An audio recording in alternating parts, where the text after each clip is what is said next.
की jail van पर हुए हमले के बाद तिहाड़ जेल प्रशासन ने दिल्ली पुलिस की 3rd बटालियन से आफताब की सुरक्षा बढ़ाने के लिए कहा है। जेल प्रशासन का कहना है कि जेल से बाहर ले जाने और वापस लाने की जिम्मेदारी 3rd बटालियन की होती है, इसलिए 3rd बटालियन से कहा गया है कि आफताब को बाहर ले जाने और वापस लाने के दौरान उसकी सुरक्षा बढ़ा दी जाए। आपको बता दें कि लिव इन पार्टनर की हत्या के आरोपी आफताब अमीन पूनावाला को लेकर जा रही एक पुलिस वैन पर सोमवार को रोहिणी स्थित एफएसएल के बाहर कुछ हथियार बंद लोगों ने हमला कर दिया। पूनावाला को पॉलीग्राफ जांच के लिए एफएसएल ले जाया गया था, तो वहीं दूसरी तरफ दिल्ली पुलिस ने जेल वैन पर हमला करने वाले दोनों आरोपियों को आज सुबह कोर्ट में पेश किया। बताया जा रहा है कि दोनों आरोपियों को 14 दिन के लिए न्यायिक हिरासत में भेज दिया गया है।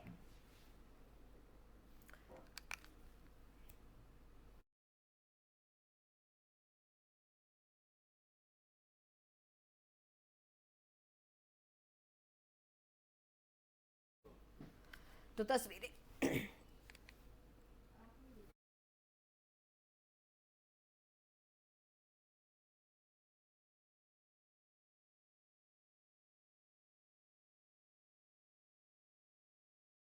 हम आपको दिखा रहे हैं। दरअसल बीती रात की ये तस्वीरें हैं जब जो पुलिस वैन आफताब को लेकर जा रही थी उस पर कुछ लोगों ने हमला कर दिया और लोगों के हाथ में तलवारें थी, हथियार बंद ये लोग थे जिन्होंने आफताब की वैन पर हमला कर दिया और उस जान से मारने की बात कह रहे थे। हम आपको तस्वीरें आप देख सकते हैं कितने आक्रोश में ये लोग नजर आ रहे थे। बहरहाल इनको भी पुलिस ने गिरफ्तार कर लिया है, आज सुबह कोर्ट में पेश किया गया। 14 दिन की न्यायिक हिरासत में इन्हें भेज दिया गया है।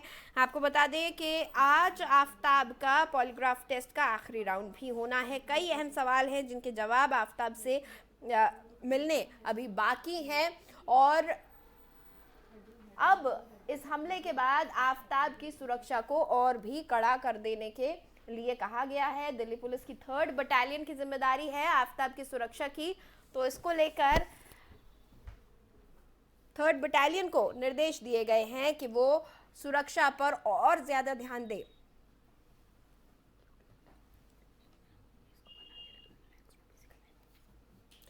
और इसी खबर पर ज्यादा जानकारी के साथ मेरे सहयोगी अजीत मेरे साथ जुड़े हुए हैं, उनसे हम बातचीत करेंगे।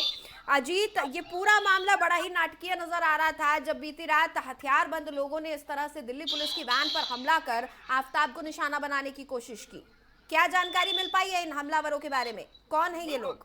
बिल्कुल नीतिशा, बताना चाहूंगा जिस तरीके से रात को जो पूरा प्रकरण हुआ हाँ। आफताब कांड में, जिस तरीके से जब उसको एफएसएल से वापस ले जाया जा रहा था तो उस समय कुछ हाँ। संगठन लोगों ने उसकी गाड़ी पर हमला कर दिया। हालांकि जानकारी के अनुसार बताया जा रहा है कि जो लोग थे वो तलवार से लैस थे और ये लोग हिंदू सेना के अपने आप को कार्यकर्ता बता रहे थे। हाँ। तो ऐसे में कहीं ना कहीं अब आफताब को लेकर के जो सुरक्षा व्यवस्था है अब आज उसको चाक चौबंद कर दिया गया है। वहां पर विशेष तौर पर अगर मैं बात करूं तो एफएसएल के बाहर पैरामिलिट्री फोर्स, दिल्ली पुलिस के जवान, तमाम इस तरीके की जो व्यवस्था है वो देखी जा सकती है। वहीं मैं अगर बात करूं जो रात को जिस तरीके से आफताब पर जो हमला हुआ उसमें पुलिस ने, हालांकि रोहिणी जिले की पुलिस ने 2 लोगों को गिरफ्तार किया था जिनको आज कोर्ट में पेशी की गई थी, जिन्हें न्यायिक हिरासत में भी भेज दिया गया। तो साफ तौर पर कहा जा सकता है कि अब धीरे धीरे लोगों में आक्रोश भी देखने को मिल रहा है कि जिस तरीके से आफताब ने पूरा प्रकरण किया, एक लड़की की हत्या कर दी जाती है, श्रद्धा मोकर की हत्या कर दी जाती है और उसके 35 टुकड़े कर दिए जाते हैं और उसके बाद जिस तरीके से लगातार वो पुलिस को गुमराह करने की कोशिश कर रहे हैं, तो साफ तौर पर लोगों में धीरे धीरे आक्रोश भी देखने को मिल रहा है, जिसको शायद इसी का परिणाम कहा जा सकता है कि रात को जिस तरीके से संगठन द्वारा आफताब के ऊपर इस तरीके से हमला कर दिया। जी अजीत, अब आखिरी दौर का पॉलीग्राफ टेस्ट भी बचा है आफताब का और इसको लेकर काफी तैयारियां की गई हैं क्योंकि कई अहम सुराग हैं जो अभी तक हाथ नहीं लगे हैं। क्या कुछ जानकारी मिल पा रही है? अब पुलिस को बहुत सतर्क रहना होगा आफताब को ले जाते और लाते वक्त। बिल्कुल नितिशा, बताना चाहूंगा इस समय आफताब की सुरक्षा को लेकर के दिल्ली पुलिस पूरी तरीके से अलर्ट मोड पर है। चाहे वो एफएसएल की बात हो या फिर जेल की बात हो, हर जगह पुलिस की कस्टडी जो है वो बढ़ा दी गई है और साफ तौर पर ये कह सकते हैं कि अब 24 घंटे आफताब पुलिस की निगरानी में रहेगा। तो साफ तौर पर जो पुलिस की सुरक्षा है वो बढ़ाई गई है ताकि किसी भी तरीके से जो रात को जो घटना हुई उसको दोहराया ना जाए और उसकी सुरक्षा को लेकर के चिंतित नजर आ रही है रात के बाद से पुलिस। तो इस समय हर जगह पर, चाहे वो एफएसएल हो, चाहे वो एफएसएल से जेल तक लाने ले जाने की व्यवस्था की बात हो, तमाम व्यवस्थाओं के दौरान दिल्ली पुलिस के जो चाकचौबंद इंतजाम किए हम्म गए। हम्म बिल्कुल। अजीत, लगातार आफताब चीजों को लेकर, सुरागों को लेकर गुमराह करने की कोशिश कर रहा था। अब इस पॉलीग्राफ टेस्ट से उम्मीद जताई जा रही है कि कई अहम सवालों के जवाब मिलेंगे और इसके बाद नार्को टेस्ट भी होना है, तो उससे जो है दूध का दूध और पानी का पानी होता नजर आ रहा है। क्या कुछ लग रहा है आपको, कितने सवाल अभी बाकी हैं, क्या कुछ रिव्यूज आपको मिल रहे हैं, एफएसएल का क्या कहना है?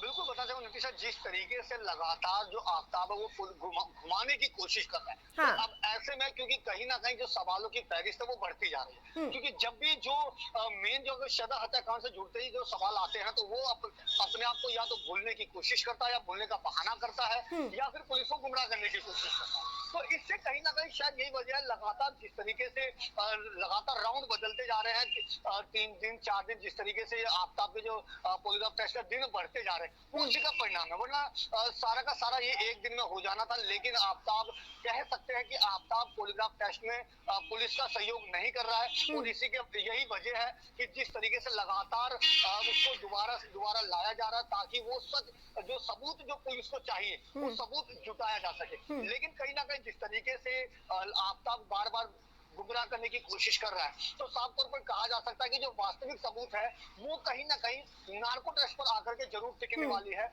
और पॉलीग्राफ टेस्ट के बाद अब पुलिस नार्को टेस्ट के लिए भी जरूर आगे बढ़ेगी। और अजीत, जिस तरह से आफ्ताब ने इस पूरे हत्याकांड को अंजाम दिया, उसके बाद सुरागों को, अपने गुनाह को छुपाने के लिए उसने जो कुछ किया है, बहुत एक्सट्रीम लिमिट्स पर जाकर उसने हर एक चीज की है, चाहे वो हत्या हो या फिर हत्या के सबूत मिटाने की कोशिश हो। उसके बाद अब जांच में जिस तरह से वो पुलिस को गुमराह कर रहा है, पॉलीग्राफ टेस्ट के दौरान भी वो कहता है कि मुझे याद नहीं है, ये दिक्कत हो रही है याद करने में।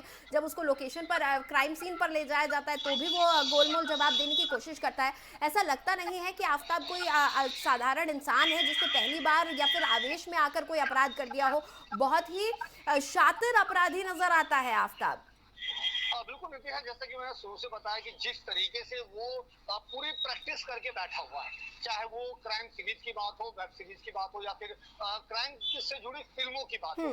और ऐसा देखने में भी आया जब जो उससे पहले पूछताछ के दौरान पहली बार जब उसको लाया गया, तो बीच जिक्र के दौरान दृश्यम फिल्म का जिक्र हुआ। तो साफ तौर पर वो कई फिल्में देख करके इस साजिश को अंजाम दिया है उसने, और वो फिल्मी स्टाइल में ही पुलिस को गुमराह करने की कोशिश भी कर रहा है। तो साफ तौर पर कहा जा सकता है, कभी वो दृश्यम की तरह बात कर रहा है, कभी गजनी स्टाइल की तरह अपने आप को भूलने की कोशिश कर रहा है। तो कहीं ना कहीं वो फिल्मी स्टाइल में वो पूरे के पूरे इस प्रकरण में सामने आ रहा है। चलिए अजीत, आप हमारे साथ बने रहिएगा। फिलहाल इस जानकारी के लिए शुक्रिया, आप हमारे साथ बने रहिएगा, आगे भी आपसे मैं जानकारी लूंगी।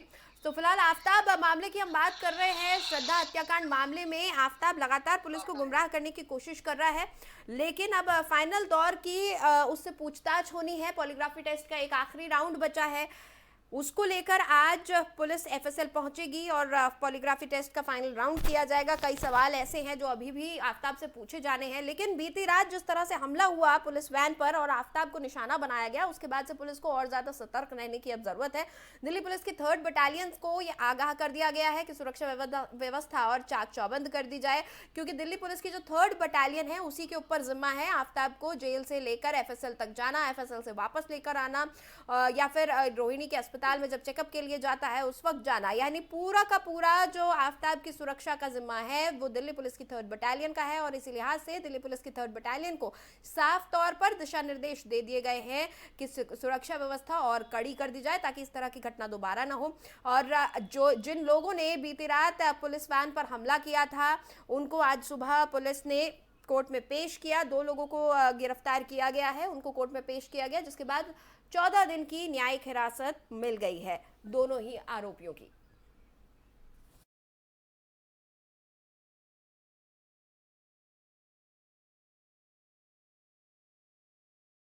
और बढ़ेंगे अगली खबर की तरफ। अखिल भारतीय आयुर्विज्ञान संस्थान यानी कि एम्स दिल्ली से हैकर्स ने कथित तौर पर क्रिप्टो करेंसी में करीब 200 करोड़ रुपए की मांग की है इसको लेकर, जिसका सर्वर लगातार छठे दिन खराब रहा है।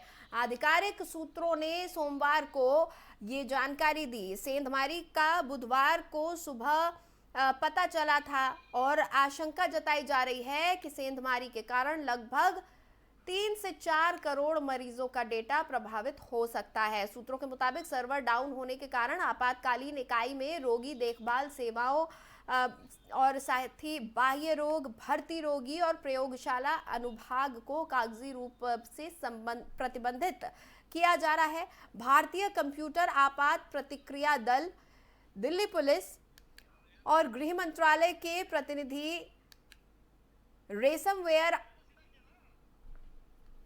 हमले की जांच कर रहे हैं। इस बीच दिल्ली पुलिस ने फिरौती की मांग की खबरों का खंडन किया है। दिल्ली पुलिस ने कहा है कि एम्स अधिकारियों की तरफ से फिरौती की मांग नोटिस में नहीं लाई गई है। आपको बता दें कि कल देर शाम से ये खबरें काफ़ी आम हो गई थी कि एम्स का जो सर्वर है वो 6 दिन से हैक है और इसको लेकर अब फिरौती मांगी गई है, रंगदारी मांगी गई है। आपको बता दें कि दिल्ली एम्स का जो पूरा का पूरा डेटा है उसको हैक किया गया है। उसकी वेबसाइट काम नहीं कर रही है पूरी तरीके से, जो साइबर सिस्टम है उसको हैक कर लिया गया है और क्रिप्टो करेंसी में करीब 200 करोड़ रुपए की मांग की गई है। हालांकि पुलिस ने इस पूरे मामले का खंडन किया है। उन्होंने कहा कि रंगदारी मांगने की बात अभी तक एम्स के अधिकारियों द्वारा दिल्ली पुलिस के सामने नहीं लाई गई है। हालांकि 3 से 4 करोड़ मरीजों का डेटा इस पूरे हैकर्स की वजह से प्रभावित हो रहा है। कई वीआईपीज का डेटा भी एम्स में सेव्ड है, उनके हेल्थ रिकॉर्ड सेव हैं। इसके अलावा आपको बता दें कि रोजमर्रा की जो कार्रवाई एम्स में होती है वो भी प्रतिबंधित हो गई है इस साइबर अटैक के चलते।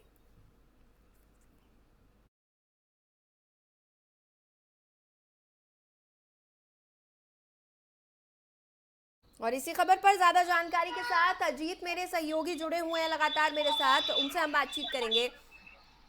अजीत, बहुत हैरत की बात है कि 6 दिन बीत चुके हैं लेकिन अभी तक दिल्ली के एम्स अस्पताल पर ये साइबर अटैक किसने किया है, कौन है वो हैकर्स, इस बारे में कोई सुराग नहीं लग पा रहा है, ना ही तमाम सेवाएं बहाल हो पा रही हैं।